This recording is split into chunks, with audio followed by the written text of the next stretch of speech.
Electrocast. Cars say a lot about who we are. It represents freedom for a lot of people. This season on Drive, I'm going to talk to all sorts of different people. I looked at car names. Yes. And yes. I found all the car names that have science or astronomically it's inspired. Crazy. It's huge. It is. Yes, I happen to be CEO of Ford Motor Company. For me, it's all about cars, movement, and our mutual passion for things that get us around.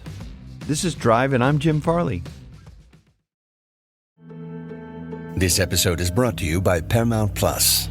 Ewan McGregor stars as Count Alexander Rostov in A Gentleman in Moscow, the new limited series based on the best-selling novel. Stream it on March 29th with the Paramount Plus with Showtime plan. Visit ParamountPlus.com to try it free. Ahoy there. Nick Cage. And don't pretend like you don't know who I am. What do you say we cut the chit-chat? A-hole. All right, I'm a little tired, a little wired, and I think I deserve a little appreciation. Shame on you! I lost just a little bit of control there, but now everything's cool. Or Whatever Movies with Wesley and Iris. What up, and welcome to Or Whatever Movies. I'm your co-host, Iris, and I'm here with my older brother, Wesley Friggin! Ow! Woo! It's Easter! And we're talking a movie from 2022 available on VOD and in theaters, The Unbearable Weight of Massive Talent. What is The Unbearable Weight of Massive Talent? You mean aside from being a movie? It is the culmination of our Nicolas Cage Month series. Beginning at the end of July and through August, the Nick Cage Month has featured amazing titles, including Leaving Las Vegas, The Rock, Raising Arizona, Matchstick Men, National Treasure. Am I missing something? We're missing apparently a lot of movies. You know, we knew that Unbearable Weight was coming at the end. This is obviously a full circle kind of thing. But we focused on relatively few of the movies presented in this movie. Oh, yeah. We didn't talk about Face Off. We didn't talk about Con Air. We did talk about The Rock. It's kind of a spoiler for Con Air, but whatever. And then the ancillary stuff. And then there was a deleted scene that had Leaving Las Vegas elements. It had a lot more Gone in 60 Seconds stuff. And he's painted up all face painty like Dr. Caligari, presumably, because we didn't watch that movie either. But on the strength of this movie, Kelly Ray and I sat down to watch both Paddington 1 and Paddington 2. Did it change your life? It didn't, because I'm not Nicolas Cage, but it was cute and great for what it was. I guess the truth in that would be it could make you want to be a better person or whatever. It's the best animated teddy bear movie I've ever seen. Okay, a lot of qualifications there. That's like you saying Wolfwalkers is the best, like... animated thing about wolves, yeah. Had you seen Cabinet of Dr. Caligari? Nope. Like they said, it's like a 100-year-old German surrealist movie. Yeah, but, you know, you generally express good taste. And what does he say about his daughter? So hilarious and like, disconnected. It was like a failure in her otherwise... all-around good taste. Sound movie taste, yeah. Huh? And then Javi's favorite movie of all time was Face Off. Now, how founded is that? I mean, look, for our Nicolas Cage Month selections, I tried to choose things that are representative of his body of work. And I think that The Rock represents as arguably the best of this sort of Con Air, The Rock, Face-Off trio. I think it represents that aspect of Nicolas Cage's career well enough that it justifies it. But I think being surrounded generally by Nicolas Cage and knowing his legend or whatever is enough to enter into The Unbearable Weight of Massive Talent. So besides being his latest release, how does this otherwise fit into his body of work? Well, I mean, if anybody is known for his wacky off-screen antics and stuff, and personality-wise, it's probably Nicolas Cage, because in recent years, he's made more of a name for himself as a wacky personality. He gets randomly married in Vegas, and he was formerly married to Lisa Marie Presley, and only crazy people marry Lisa Marie Presley. He had his highs and lows and just saturated his filmography with crap to try to get paid, because he's a, dinosaur fossil skull buying, crazy New Orleans pyramid owning, fast living $2 million Superman comic book kind of collector dude. And so he has to fund that lifestyle. He sold off most of his homes and stuff, and then kind of is known for being wacky. And not since Being John Malkovich has someone who's a quirky, curious personality been so well represented, you know, in the meta sense, in that Nicolas Cage is playing Nick Cage. So my question is, who is this Nicolas Cage? Because obviously we have Nick Cage, the character in this movie, and then we have Nicky, which we'll get to. But Nicolas Cage has, I believe, obvious parallels to Nicolas Cage. Nicky more so. I'm already confused. Let's just say real life Nicolas Cage, main character Nick Cage. Yeah, right. And phantom character Nicky Cage, or Nicky. Nicky Kim Coppola, as he's credited. Right, which I was like, is that a person? Like, was that a family member standing in for him? It had to be stand-ins at some point, because he like hugs him and fights him and stuff. And smooches him. But yeah, Nick Cage smooches good. So the question is, this was obviously written. It was actually a spec script, and he turned it down several times. And then he got a nice letter from the director, and which convinced him to make it, writer-director. And the question is this how Nicolas Cage perceives himself? Is this how he expects that we perceive him? Is this how the writer perceives him? Like, who is this Nick Cage? He's a construct based on himself, which I'm sure bears resemblance to himself, but is otherwise a character. Although I have to say, when Tiffany Haddish freaks out in the mini airport, and she's like, Nick Cage, oh my God. And she feigns like total she's like fangirling out. And he kind of has that 3/4 like defensive stance, like, you know, his body is poised to like make a run for it in case she really flips out. And he's like, thank you. I felt like that was 100% Nick Cage. And I have no basis for that, but I feel like that has happened to him so many times in his life. He probably has a script that he reverts to. He's a good actor also. I mean, because I'm guessing that in Nicolas Cage's mind, or in anybody's mind, they're much cooler in front of fans than he was in front of Tiffany Haddish, right? Hey, how you doing? Thank you so much. You know, can I get you an autograph? Would you like a picture? And he like remembers her nephew's name, like Jeremy. Yeah, say hi to Jeremy for me. Like, That's such a celebrity pseudo interested thing to do. But it's pretty disparaging of him. How so? Well, I mean, his daughter hates him. And if the Caligari stuff, which I think is really true, he's all into like German expressionism and Fritz Lang and all this stuff. And I can imagine that he would be equally as unbearable at times in person. He is known to take the drink at times. And so I don't doubt that he will like bust out this like weird impromptu piano song full of the Nick Cage flourish, where he like has little asides and then goes back into the song and like gets all loud. I mean, the self-referential, like he really had to take a long, hard look at the absurdity of his celebrity and be like, all right, some of this has got to play in.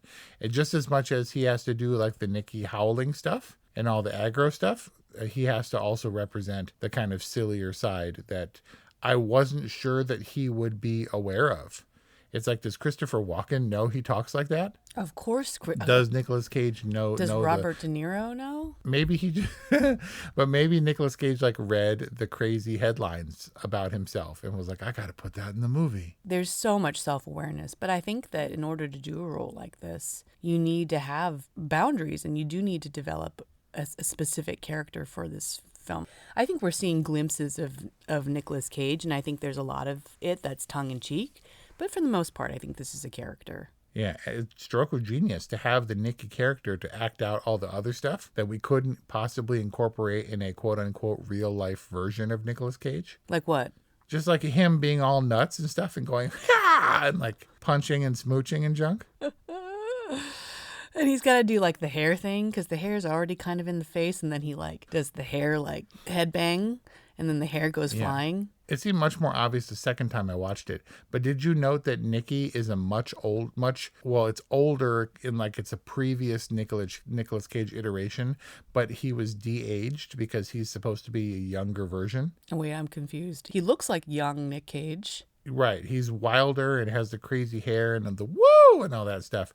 But he's de-aged as played by Nicolas Cage in this movie. Yeah, he definitely his face is thin and smooth. I mean, he's probably Nicolas Cage from 25 years ago. Yeah. And I couldn't tell because he's just Nicolas Cage. I noticed it, I think, the first time around. But Nick Cage had that weird kind of bleached hair thing going on for a while. Yep, because he was getting a little bit thin. You can see it in Raising Arizona. And so I'm pretty sure he had something done. You mean a hair transplant? Yeah. Oh, yeah, it's looking all thick and curly now. Which is, whatever, if you got the money.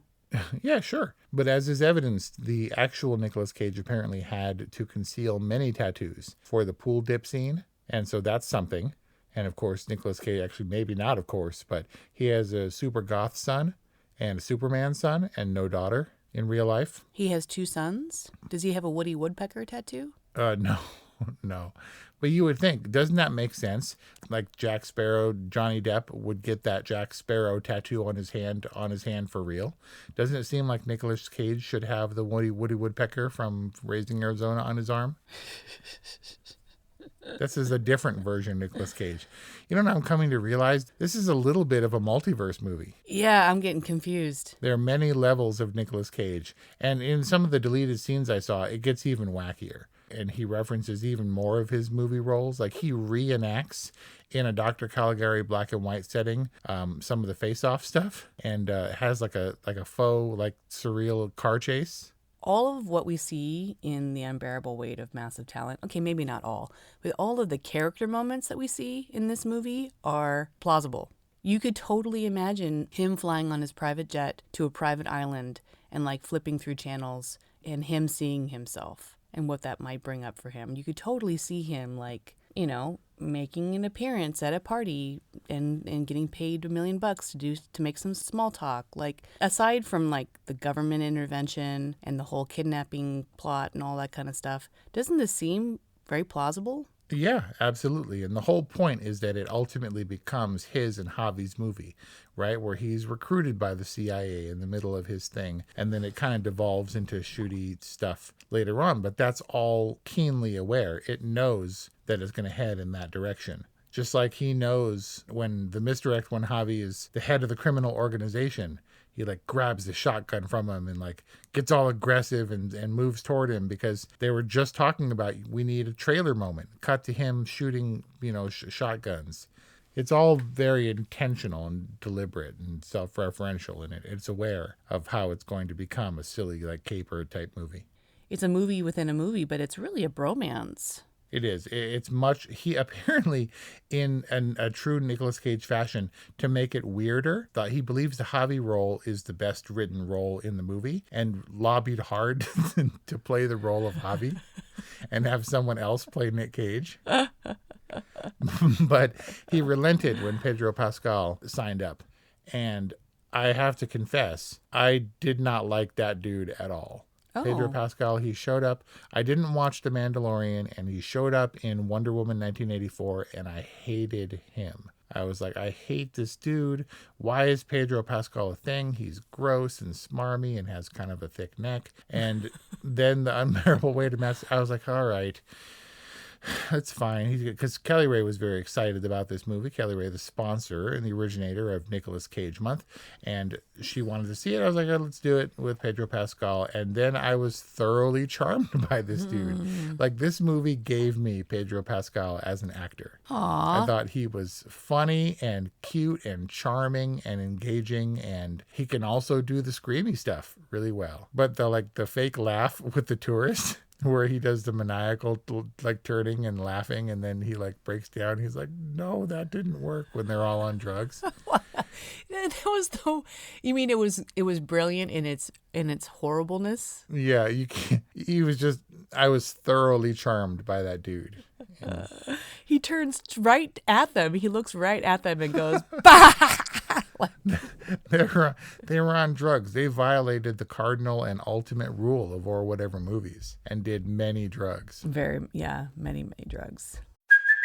Hey, it's Kaylee Cuoco for Priceline. Ready to go to your happy place for a happy price? Well, why didn't you say so? Just download the Priceline app right now and save up to 60% on hotels. So whether it's Cousin Kevin's Kazoo Concert in Kansas City, go Kevin, or Becky's Bachelorette Bash in Bermuda, you never have to miss a trip ever again. So download the Priceline app today. Your savings are waiting. Go to your happy place for a happy price.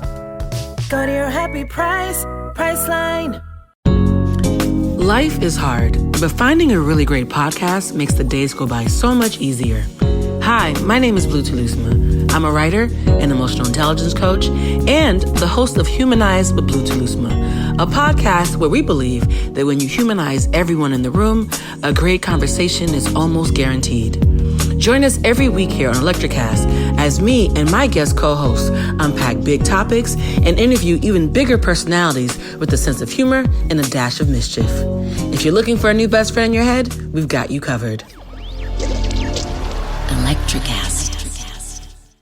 You were tripping out on LSD. It might be a different movie if you don't like Pedro Pascal in this movie, because the whole point is that he's supposed to be a bad guy who charms you at every turn. And he's so earnest and like, I can't stand here while you read my screenplay. I'm too nervous. Yeah, my heart is beating. Right? He's supposed to be the head of this cartel. And he when he does the leaving Las Vegas thing at the bottom of the pool, where he just steps into the water and is drinking at the bottom of the pool, he totally dives in and saves him. Right. Well, you can't have Nick Cage's blood on your hands. I mean, right? That looks real bad. It's a bad look. Oh, man. Even for a cartel drug lord. But is he a bad guy? Javi? Well, Javi he's a bad guy adjacent. Because his cousin, the second you see that dude, you were like, well, that's a bad guy, right? With the stupid bleached hair and the Euro earring and junk. Well, and he's so mean to Nick Cage. Yeah. He comes right out and was like, must have been awesome to have been a star. And you're like, aw. But then I also kind of chalked that up in a Spanish kind of way to like, sorry, my English isn't so good or whatever. Like, it's just the abrupt, there's finesse when you're handling babe with kid gloves, a person like Nicolas Cage. And he's just like, don't you wish you could be making movies like that again? But I was so charmed by Javi that maybe I gave his cousin the benefit of the doubt. Yeah, I don't know that you can get away with just being, I mean, aren't you, he's at least an accessory. Yeah, but it didn't matter. I mean, because you couldn't tell, and that was part of the fun of the movie. And then ultimately he's shooting machine guns and stuff. But he's like, Nicolas Cage is like, you want to trade? And he's like, you mean like permanently? And he's like, yeah. And he's like so thrilled and like kind of like, I got Nicolas Cage's shoes. Like he's an unabashed fanboy. And the misdirect of like, you know, if you go into, so you want to see what's in there. If you see, you cannot go back and it will change your opinion of me. And then it's like all like the fan collection, like in the vault that nobody's allowed to see, especially Nicolas Cage.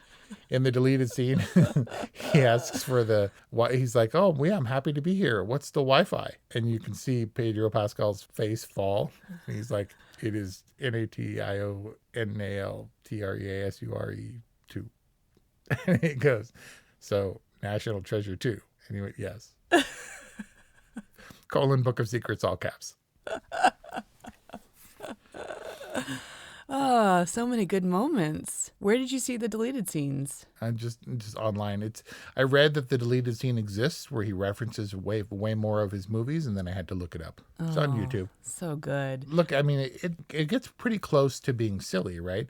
It's a very bare bones premise, but you have to understand that the movie that they're writing and which ultimately comes to bear on the screen is happening in real time as they're doing drugs and figuring it out. And I guess it's a fairly thin ruse or reason for a movie to exist, but it works. And you have to be charmed by Nicolas Cage, as most people who see this movie, I'm going to argue, are.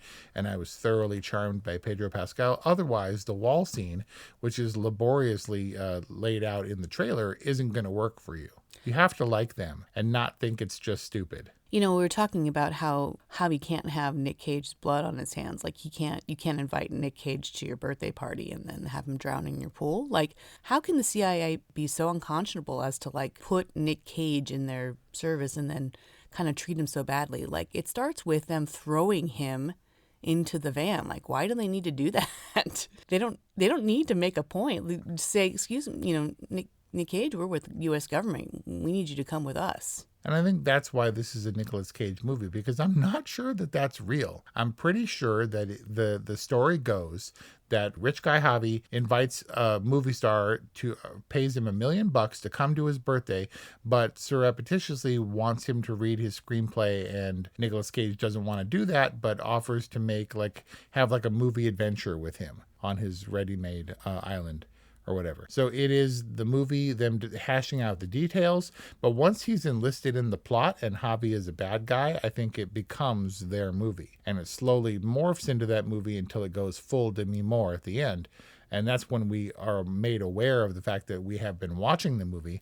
But I'm pretty sure that Javi was just a bored rich guy on drugs. Don't you think? Yes. But how does that connect back to the CIA employing Nick Cage? Because it's not very well written. I see. It's just and you come to my island and then the CIA believes I am a bad guy, you see? I mean, they put him in major peril. They're sending him out he's their agent. He's so untrained for it, in this environment. But I guess it doesn't matter because you're saying the movie's playing out. Right. And then says, well, I mean, now you got to kill him. If you want to get out of there, you're just going to have to shoot him. So call us when you're done. And then there's the Javi also being instructed to kill Nicolas Cage. It's absurd on film, and we know it. And I guess you get a pass because of the trickiness of it being ultimately part of their movie together. I mean, aside from where the movie takes over, the film still needs to function narratively. I get it that it gets a little wacky, and that's part of the movie that they're spontaneously developing. But also, it has to be reasonable. He just seems very ill-prepared for the missions that they put. They don't train him. Maybe they're conflating Nick Cage action hero with actual Nick Cage, Nicolas Cage, the man. Maybe that's part of the irony. Well, he's had some training. Imagine if Tom Cruise made a celebrity appearance for $1 million and then he had to go all CIA. I would totally buy it, because that dude has weapons training. That said, I'm sorry to say, Nicolas Cage kind of runs like an old dude. Well, he is an old dude. Yeah, he's kind of top heavy and running around and doing his best, but he's got the old dude. When you're a big man, you at the end of your days, you just hurt all over. Yeah, it's just quintessential lumbering. Yeah. And made no better by the footwear with insufficient ankle support. Right. Which he criticizes him for. But he goes from wanting to live the life of a house cat, which sounds pretty good actually, to being a full-blown Nick Cage level action hero. Right. And I guess it's fine. He's also in disguise. Do he and Olivia get back together? I assume so. Right, or at least they maintain a more happy family unit. Yeah. But I mean, also, whatever happens, they are happier at the end. And it all becomes a farce where they crash the gates of the embassy and have the knife stabbing and shootout or whatever at the embassy. But also Javi gets shot and is not shot. And actually that contradicts my original point, because if it's subtly transitions more or less, I mean, the actual transition where we understand that it's a movie as an audience within the movie is not subtle at all. It's very abrupt and actually kind of jarring.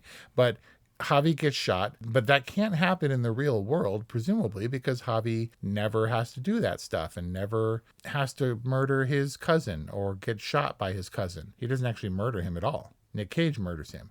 But Javi gets shot when he makes his stand. It's like Splash, where Eugene Levy tries to buy them some time by getting out of the car and insisting that they halt. In this case, Javi shooting out the windows. He doesn't delay them for 1 second. They shoot him and drive past him at full speed. He takes out one of the cars. Yeah, it becomes an really unnecessary casualty. But he has to make his stand. He has to make his symbolic stand, for the man that he loves. Basically. It's so sweet. And then puts Gabriella in total peril to achieve protecting the man he loves. Well, she's secondary. Nick Cage is his first love, and then Gabriella is, the unrequited secondary love. You can feel his giddiness. She's like, how did it go? And he's like, it went pretty well. He's all happy. He's a little taller than I thought he would be. Yeah, Nicolas Cage is a big dude. Oh, yeah. I mean, you can tell in the lumberingness. I feel like you're pretty offhandedly dismissing talking about the daughter. Addie Cage, played by Lily Mo Sheen, Kate Beckinsale and Michael Sheen's kid. Kate Beckinsale and Michael Sheen. Yep, Lily Mo. I mean, what's to say about Addie? She's just there to add the stakes or whatever, and I think she's fine.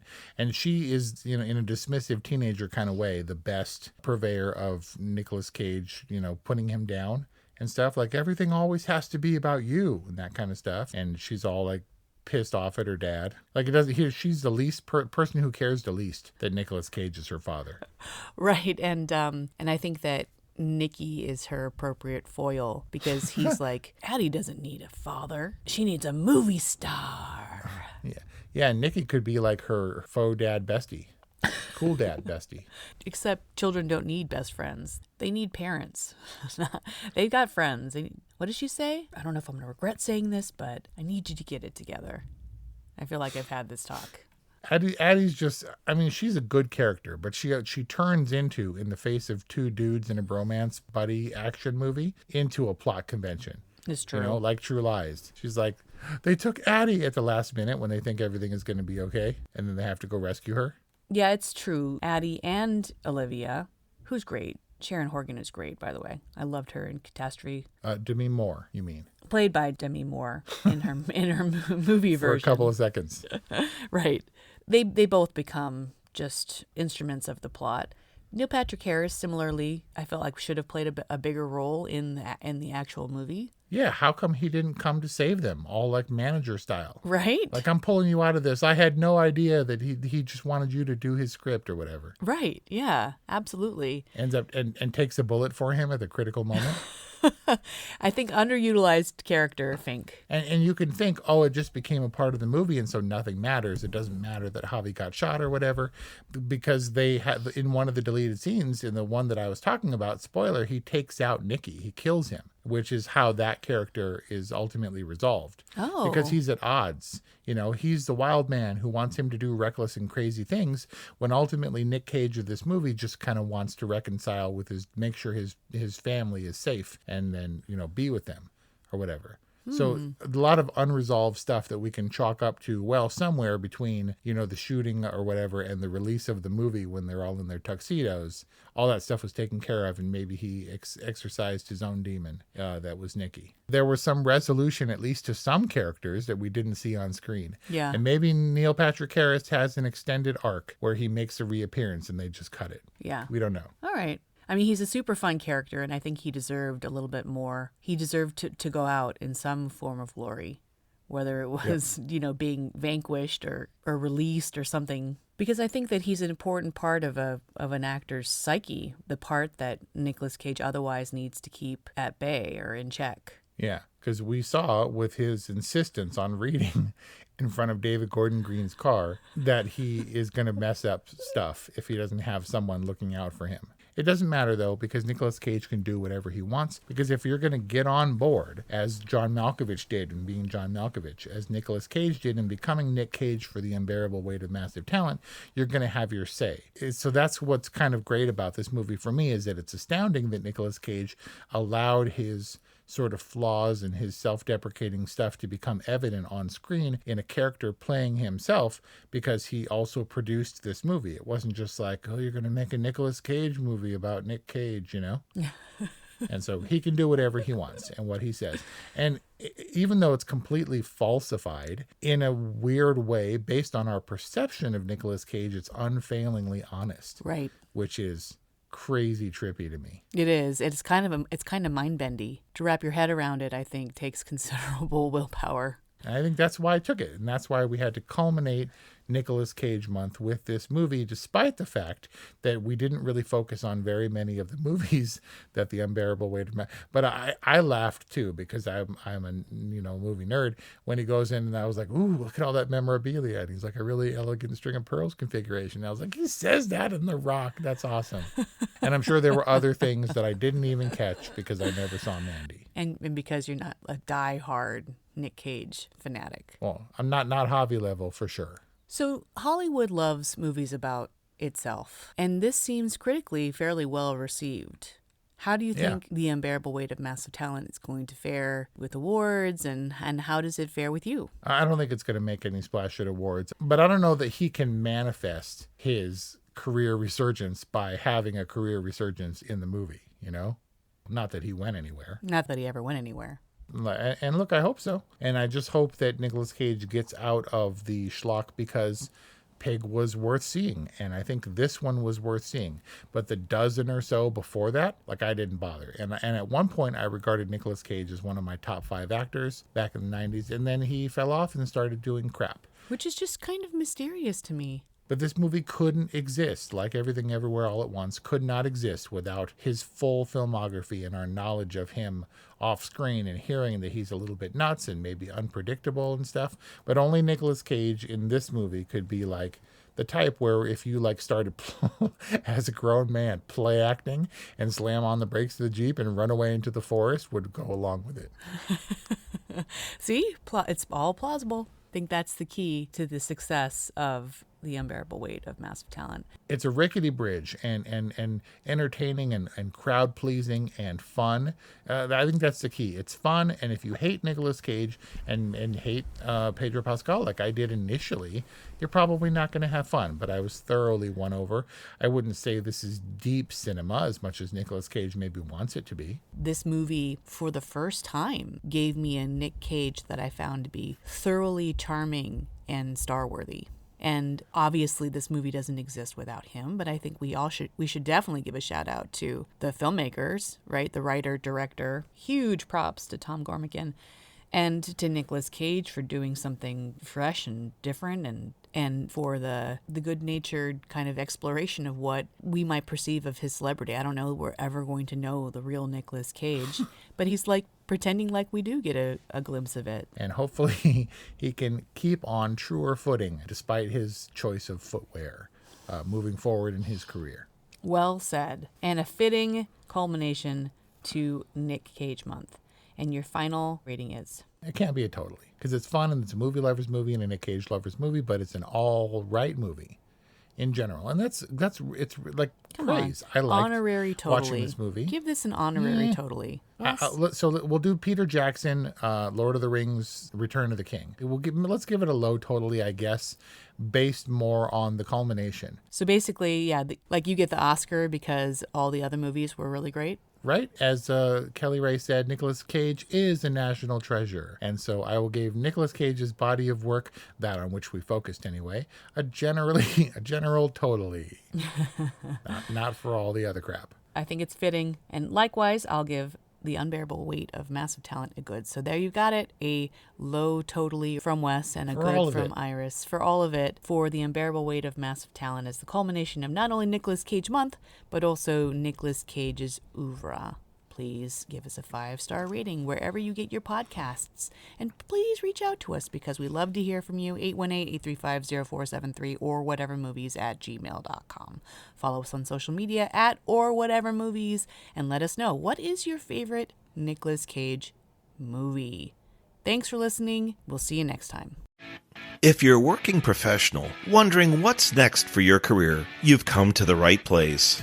Whether you're looking for a promotion, growth, or a potential career transition, look no further. With over 30 years working in a variety of industries, I share my insider knowledge with those ready to get ahead on Career Advancement with Craig Ansell. Tune in to get your strategies for success.